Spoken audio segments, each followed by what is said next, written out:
Hi, my name is Angelo Lopez. I'm a Filipino American cartoonist and illustrator based in the San Francisco Bay Area, and I'm deeply honored to be speaking with a great graphic novelist from the Philippines, Tintin Pantoja.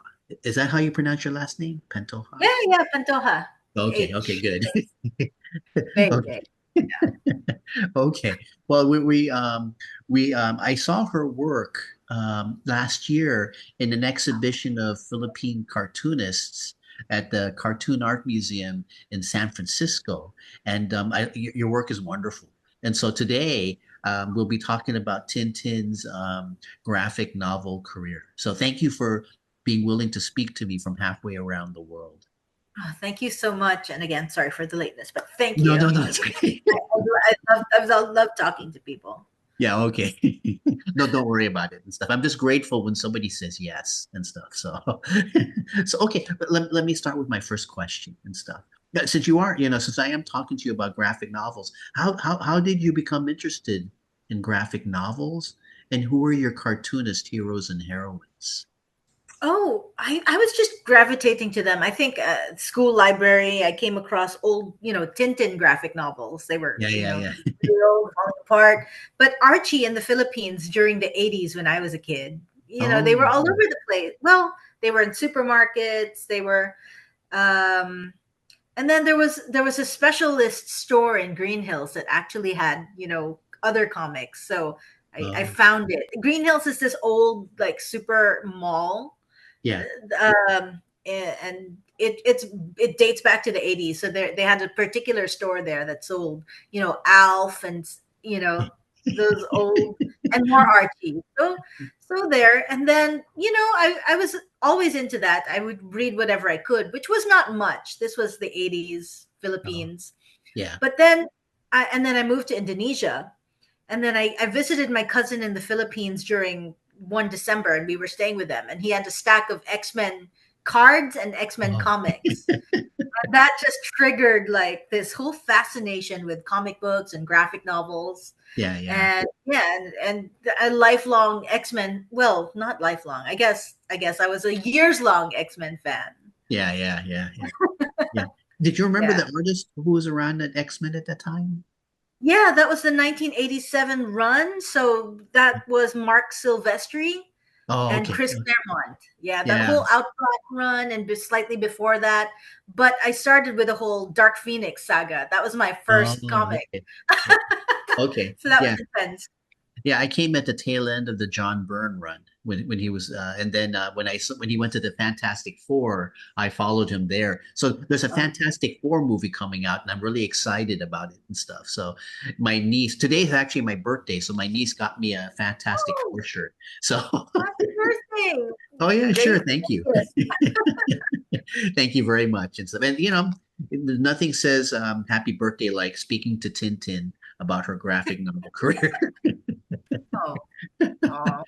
Yeah, yeah. So, do you have any other influences besides that, or Okay. Tintin, and then, yeah, those were my main Tintin, and then manga. I moved to Indonesia okay? uh in the 90s, and they translated a lot of Japanese manga into Indonesian, and these were Oh, the older titles. These were like old shojo, and of course what was popular at the time, which was like Ghost Fighter, aka Yu Yu Hakusho, yeah, yeah, that kind of stuff. And well, I just fell in love with manga as well. And yeah. then they had this Japanese bookstore, Kinokuniya, and I would just buy like the magazines and whatever untranslated manga that I could find. Yeah. And I went to an international school there, and I had Japanese friends Yeah. and Taiwanese friends who would give me copies of their comics and lend me and Oh, swap. We would swap comics. So it was all over the place. I belonged to the comics club, and we would swap comics. And so I got exposed to manga, to Taiwanese comics, to Hong Kong comics, yeah. and to like American comics, superhero comics mostly. And then, that branched off into I would read whatever I could find. Oh, yeah, yeah. You sound like me. We're both kind of comic book nerds. Yeah, yeah. Always nice to meet one. My God. It's nice to meet you too. Yeah, yeah. Was it helpful for you in storytelling? I guess it kind of helped train you in how to do a story. Yeah, it definitely influenced how I think about story Yeah, because there's the manga sensibility, but there's also, I had kind of a 180-degree view of comics. yeah, Um, so, there was European influence with the Tintin comics, and yeah, just being able to see comics from around the world and not being restricted to one geographic location, one yeah, style, one way of thinking about comics. yeah, It really opened my eyes and is a huge influence to date. yeah, yeah, yeah. I love comics too, but I still need to learn more about comics from other nations and stuff. I still have my blind spots and stuff. I envy you and stuff. So, so oh, Oh, okay. there's a lot of fascinating stuff out there. I Yeah. wish I wish I could see more. Yeah, yeah, yeah. Well, when you find out, let me know, and I can learn too and stuff. So, Sure, oh, sure. okay. Oh, okay. I'm curious. Um, um, what's your process when you do a graphic novel, and how do you collaborate with a writer or an editor? Well, in the past, when I was drawing for other people, they would usually send me a finished script, Uh, and I would just do thumbnails, the usual. I would try to reinterpret that, yeah, and I'm kind of a rebellious artist in the fact that, I try to stick to the script, but then sometimes, I get like this thought like bunny, and I just have to run with it. Like, I won't alter the script. I won't alter what happens, but I'll try to add little bits or reinterpret the action yeah, in a small way. yeah. Yeah.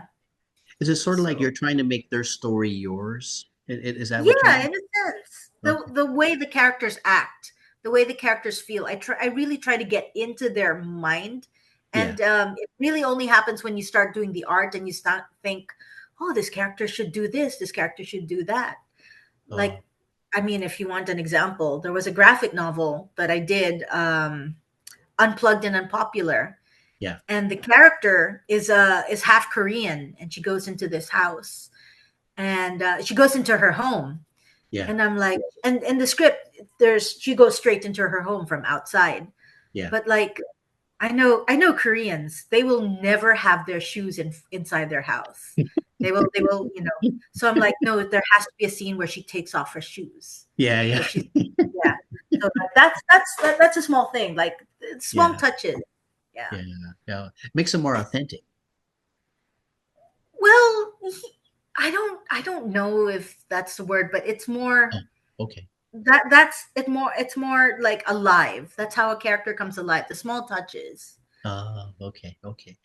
When you're doing that, are you basically doing it on your own, or are you collaborating with, are you talking to an editor or an art director when you're doing that, or do you get a lot of creative freedom?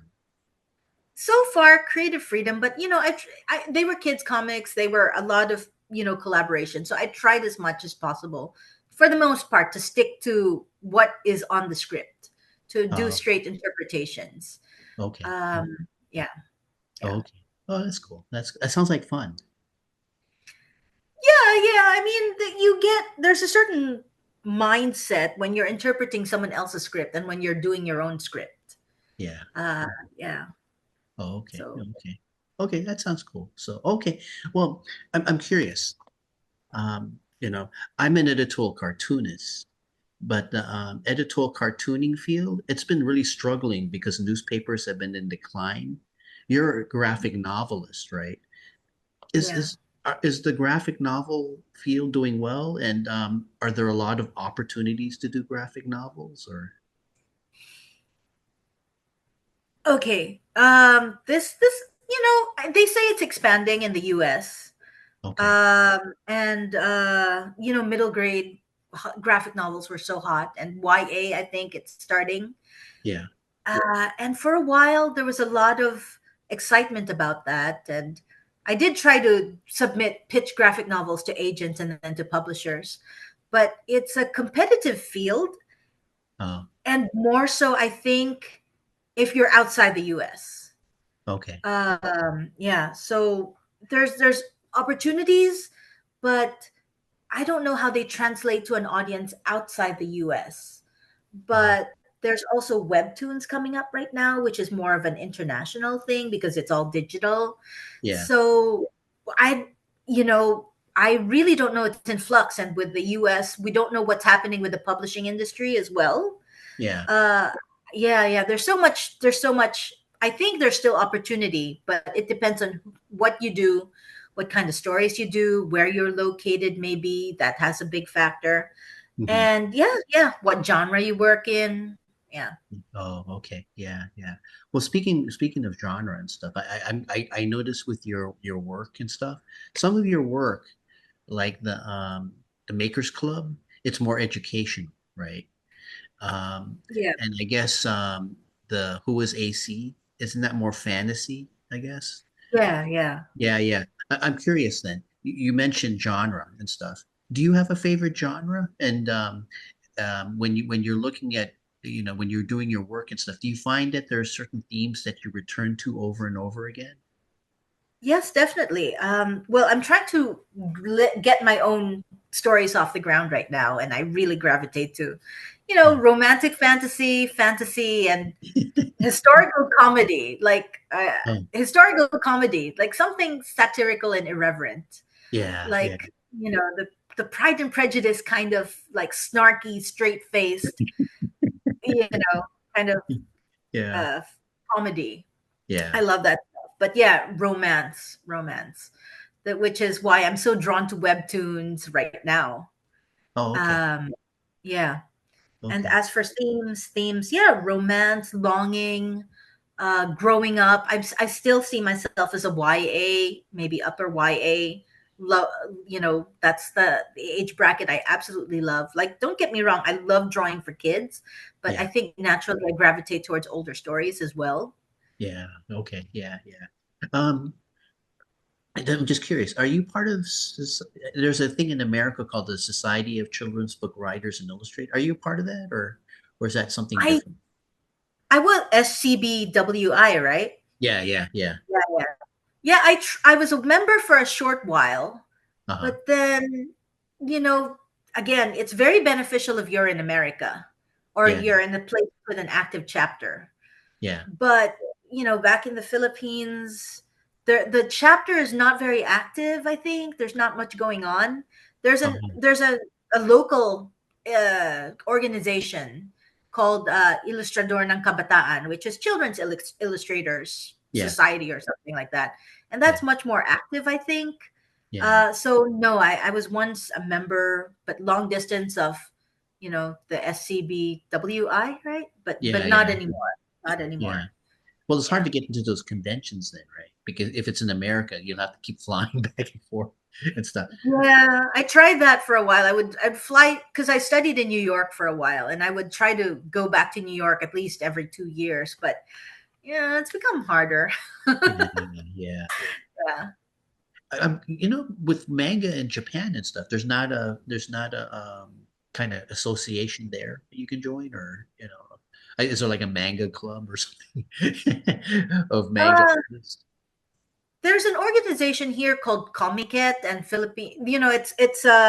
It's tied up with the Philippine Comics International Yeah. Festival, and they do try to promote local comics. Oh, They publish local comics, they promote local comics. There's also several other organizations like Comic Con, and so there's a very strong indie movement for comics here. yeah. Yeah, Oh, okay. Oh, that's cool. yeah. Do you know a lot of those Yeah. cartoonists, I guess? Are you connected to them or? I know some, but I'm kind of like a shut in. A very like introverted shut in. So like I'll say hello. I like most of my communication is like on Messenger or Facebook or something. Oh, So okay. yeah, yeah. Okay, yeah. As editorial cartoonists, we just meet once a year too. But I think ever since COVID, it's been harder and stuff, So, but Man, I would love to see some of your stuff. Yeah, just send. okay, I sure, did, sure. yeah, as an editorial cartoonist, and Yeah, but we're a dying field though and stuff, so it's been hard. there is actually a lot of it in the Philippines anyway. There's a lot of strong editorial cartoonists, and Yeah, there's yeah. one in particular, and he spun it off into like this career in comics. I think he's supporting himself through comics. Oh, okay. You should check him out. He's on Facebook. I mean, this is the Philippines, so it revolves around Facebook, unfortunately or Yeah, yeah, fortunately. yeah. But he's kind of he's called like Tarantadong Kalbo, or like angry bald guy. Yeah, it sounds He's like called me. he's called that's how it translates for I'm not crazy that bald angry, guy. but I'm a bald guy too, so maybe we can connect. You know? He, he's like really interesting, and he mixes political with slice of life stuff. Oh, And I think editorial cartooning is not necessarily dying. I think you just hit that balance and you move online. I yeah. see a lot of like people doing that. Yeah. Oh, okay. Okay. Well, thank you. Thank you. Interesting. Yeah. Yeah. I do. I am connected to a few Filipino editorial cartoons. There's a group called Petit Bulag and stuff that I joined and stuff, but I haven't done that much cartoons lately. I think because I'm too caught up with Trump right now. So, but Oh, Duterte got arrested, so I'm sure that that's getting a lot of um, yeah, cartoon new, I guess, cartoons and stuff from the cartoonists and stuff. So yeah, it's an mm, interesting time and stuff. So we'll see what happens and stuff. But yeah, yeah. I know as a cartoonist, I do get this is one of the reasons I do these talks, is just to break out of my isolation, because when you're a cartoonist, a lot of times you're just alone. Totally, totally. You're just with your thoughts in your head, your drawing tools. It kind of it gets to you. It gets to you. Trust me. Yeah, yeah, yeah. But your good work is good and stuff. So yeah, yeah. I saw some of your work in the Cartoon Art Museum and stuff. It was wonderful and stuff. Your work is good quality. Oh, thank you so much. Sometimes you don't know because you're in an echo chamber. You're like, oh, I've forgotten how to draw this head. Does this story even make sense? So you don't know, and sometimes you put it online and that's it. You don't hear anything else. So thank you Um, so much. oh no, no, that's okay. Any feedback is good feedback. Yeah, yeah, yeah. Thank you, thank you. So, okay. One thing you did I think a couple of years ago, you did a short story. It was called Papa by Trina Robbins and stuff. And I guess the book short stories that book is from is about spirituality, right? So do you remember Papa? I guess I looked it up on Amazon and I saw your name to it and stuff. So There were three pages, right? Three or I think four so. pages. Yeah, it was pretty short and stuff. Yeah, she gave me it was about Jewish immigrants to New York, Yeah, like in yeah. the early 1900s. Yeah, yeah, yeah. Yeah. How was it doing? I mean, since it is a book about spiritual, how was that doing a spiritual book in a short story? And is there a difference between doing short stories and a more feature-length graphic novel? Yeah, short stories are difficult. Um, It's uh it's a matter of finding that satisfactory chunk of story or idea. And I've tried to rewire my head because I think in epics and like graphic novels and I graphic novels. So I've been challenging myself to write shorter so I can actually finish stuff. yeah, And yeah. And definitely requires a rewiring of the head. You have to take this core idea and get to it and extract it.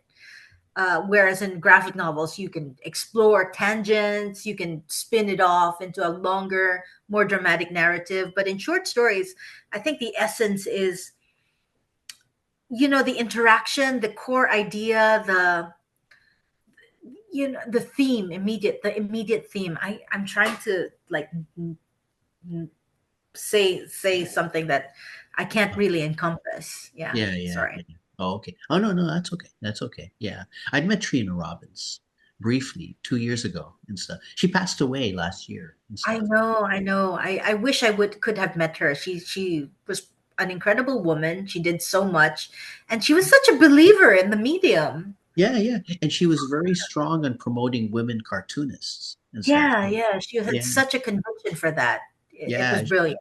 yeah. When I met her, she went to editorial cartoonist convention in San Francisco. So I listened to her talk. She had strong opinions, but she very everybody respected her because of her. You know, when you meet kind of a legend and stuff, you just when I saw her, I kept thinking I read about her all my life and stuff, and she's right there, right, and stuff, and you're thinking, wow, you know, and you got a chance to illustrate one of her stories. That's pretty cool. Yeah, yeah. I'm very privileged to have been able to do that. I mean, she's a big historical character. Yeah, She's larger than life. Like, so yeah, I'm very grateful to have yeah. been able to work with her. Oh, okay. No, that's cool. That's cool. So, oh, okay, okay. So, okay. Next question and stuff. You also, as well as that book, you also did another book, The Night Marchers and Other Oceania Tales. I guess it's a collection of legends of the Philippines, Yes, yes. New Zealand, Hawaii, and other Pacific Island places and stuff. Um, Yeah. since you did that and stuff, how has your Philippine heritage influenced, your work? That's a complicated question because I do try to reflect the Philippine experience, but my experience through it. Yeah, But I have a very complicated experience with my heritage as well yeah, because there's a lot of cultural stuff going on, but I grew up partly for 8 years, my formative years, teenage years in Indonesia in an American school. oh, And then I okay, went to college in the States. yeah, But I also, grew up in the Philippines. So, uh, if you're a minority here, if you communicate mostly in English, even though English is widely spoken, yeah, I think culturally, in terms of like the pop culture and the literature I've read, it's mostly been based abroad, the Western, especially the Western education. yeah, So it's very complicated. I want to reflect the Philippine experience, but I can't say, I won't do Filipino myth a lot, yeah, myth. I think that it comes up in the themes of my work, the themes of diaspora, the themes of exile, the themes of isolation, but it's not overtly Filipino in the sense that I'm working with Filipino characters.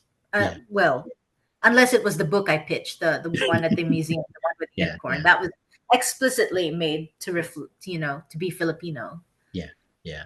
It sounds like me and stuff. I had that similar struggle with identity because I'm a Filipino American, but I've only been in the Philippines 1 month my entire life.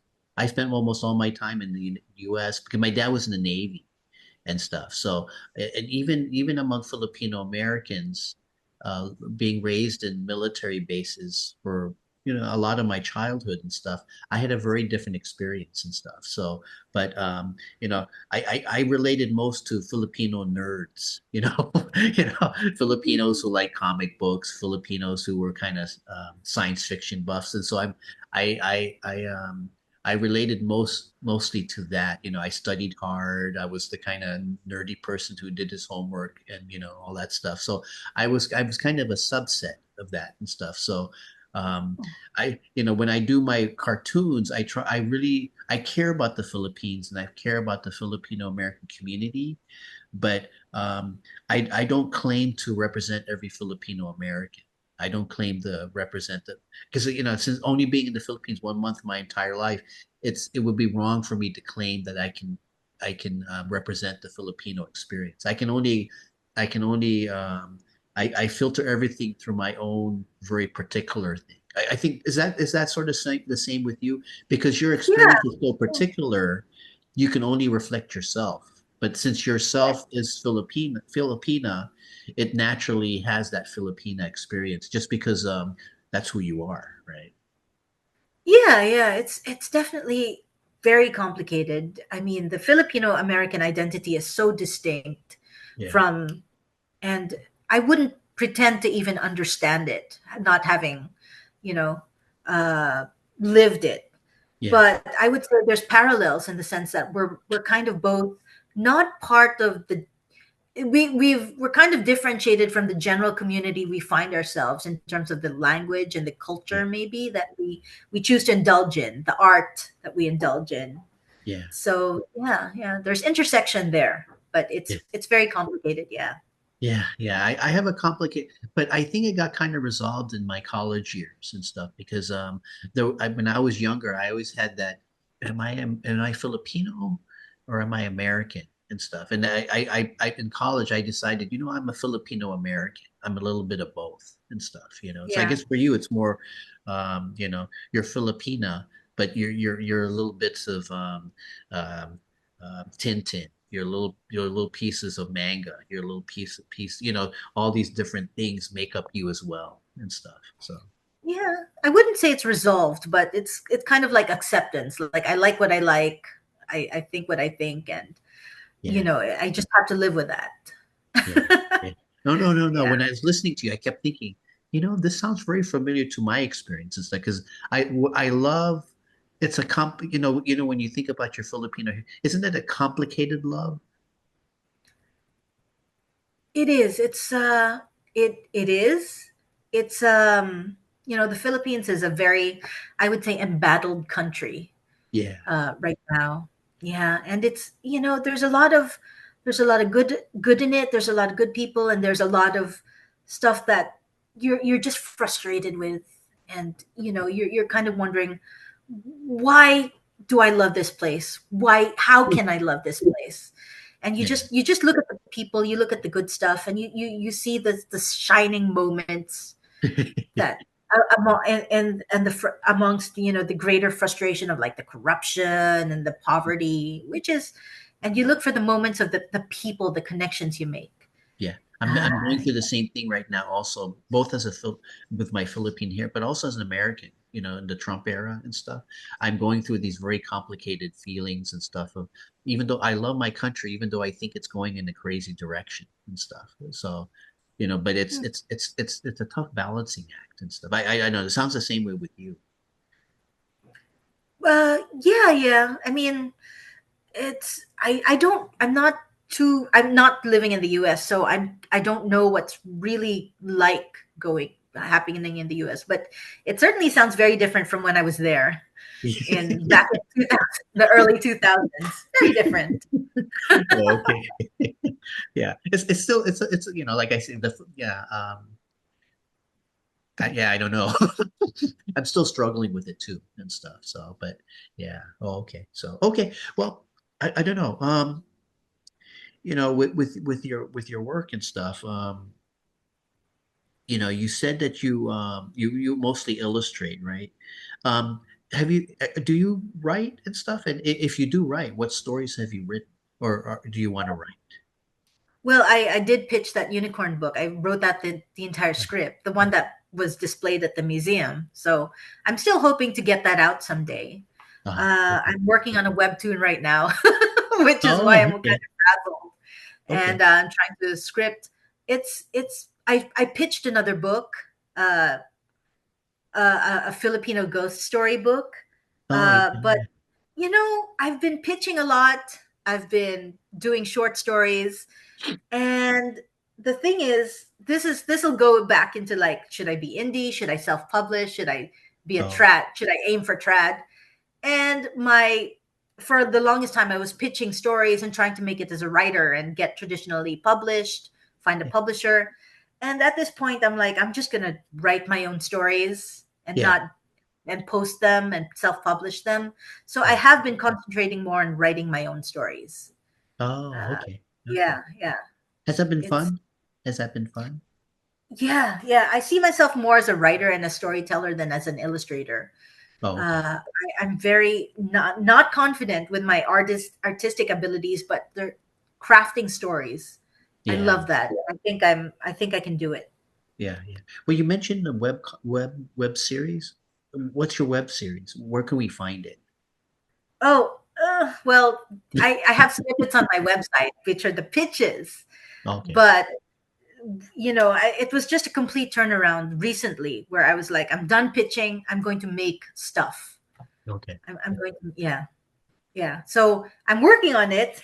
I'm working on a graphic novel with PICOF, the Philippine International Comics Oh, okay. Festival thing. Yeah, yeah. Sorry, I can't remember all the acronyms, but it's a Swan Lake retelling. Oh, okay. Oh, that's Yeah, cool. yeah. And because Oh, I've always loved that ballet, the music.